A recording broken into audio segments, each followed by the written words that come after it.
Hello and welcome to the monthly AMA.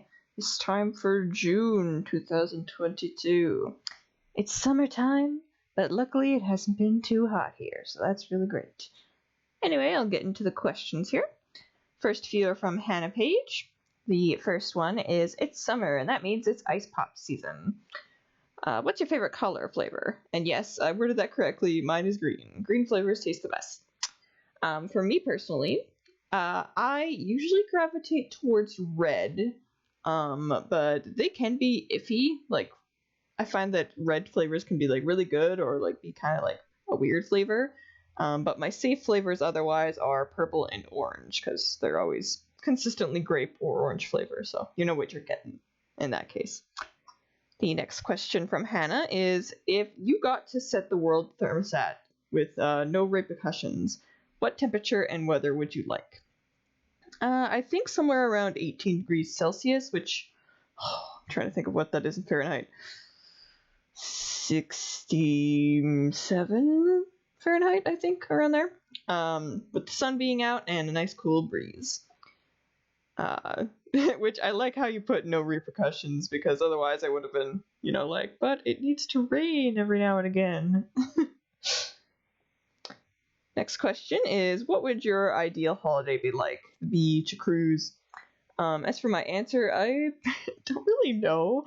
I don't really go on many holidays or vacations in the first place. And when I do, I'm that weird person that likes the hotels. Like, they're just fancy.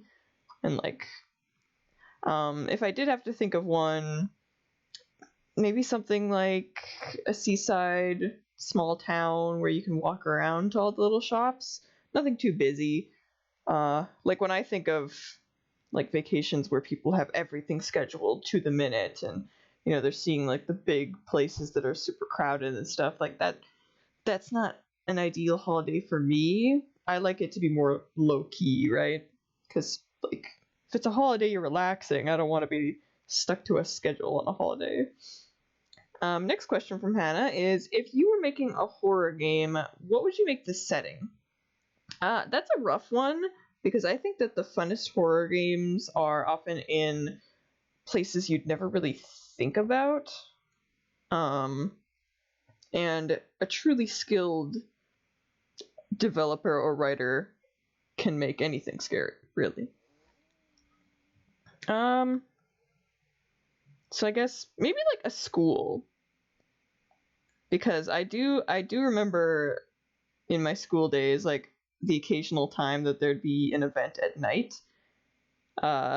Sometimes we would like walk around the hallways with like, they'd have a few lights on, but not all of them, when you're so used to being there during the day, and like, the teachers aren't in the classrooms during those events, so it's like quiet and kind of creepy. So I don't know. I guess that would be the closest I could think of. So the last question from Hannah is, if your future self handed you the full published version of a story of your OCs and told you it would get published if you sent it in, would you take it, or would you want to go through the creative process of it? Assume no repercussions if you take the deal. My answer is, I would totally take it. I think it'd be super cool to be able to experience a work of my own from a blind perspective, because I don't plan out every single little thing, right? Like, I'm a very organic writer, where I have a very basic idea of where I want things to go, and then like I kind of think of stuff as I go, if that makes any sense. Or like, I have a few main things that I know I want to happen, but as far as how do they get from point A to B, I kind of like let it happen, if that makes any sense. So if it was already done and I could like get it published, then I'd just be able to like read it, and it would essentially be blind, because I don't know everything from point A.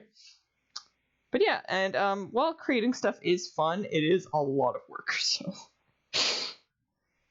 the next batch of questions comes from Aquasun. The first of which is, what was the experience of starting a Patreon like? It was kind of a few years ago now, so I don't remember like fully, but I think it was a little bit nerve-wracking, mostly because I was unsure of what to do with rewards and tiers, and in the first place, I've never been good at accepting money. if that makes any sense. Like, I really have to feel like I want it to be worth the time and the money that people are giving, right? Like, even when people I know for my birthday or Christmas give me money, I'm like, but what did I do? So you can imagine I still kind of feel that sometimes because I don't know what people want. Want to make it worth it. Just show how grateful I am. Oh man, this one. So the next question from Aquasun is, do you have any interesting scars or stories of how you got them? This is gonna sound so stupid. I don't believe I have it anymore. Or like if I do, it's very faint, which makes sense. It wasn't like a deep scar. It was very surface level, but it was surprising it was a scar at all. I had one on my right middle finger on like the inside. Not like the palm, but like between the pointer finger and middle finger. Which I got from this is gonna sound so dumb, but I swear to you it happened. Trying to open a bottle of Fruitopia. Because me and my roommate of the time were trying for like 45 minutes, and we tried everything, like running it under hot water, using a towel for friction, just all the tricks in the book, and it just would not budge. And all that friction from trying to open it, like tore open my finger a little bit. Not like super bad, but it definitely kept a mark there for years, and I was like, oh, that's so dumb. But yeah, that's my scar story. Next question from Wakasan is, are there any things that you love but you never made comics about? Quite a few things, yes. Though I can't think of anything off the top of my head right now, other than something like FMA, like Fullmetal Alchemist. Though that is definitely a case of like, it's too sacred. I don't want to defile it. If that makes any sense. But yeah, I often have that problem where I can usually think of like one or two for like the series that I love to do a little bit of content on them, but I do often find that stuff I really like has less comics. Not always, like ones like Xenoblade, the first one. I love that game, and I had a lot of comics from that one. But I think that's more of a rarity, honestly, because I find it easier to make comic ideas when I'm less absorbed, if that makes any sense. So for the stuff that I love, I get absorbed way quicker and easier, right? So then I'm not thinking as much on the comic side of things, and I'll play for hours and then be like, oh man, I didn't write down anything.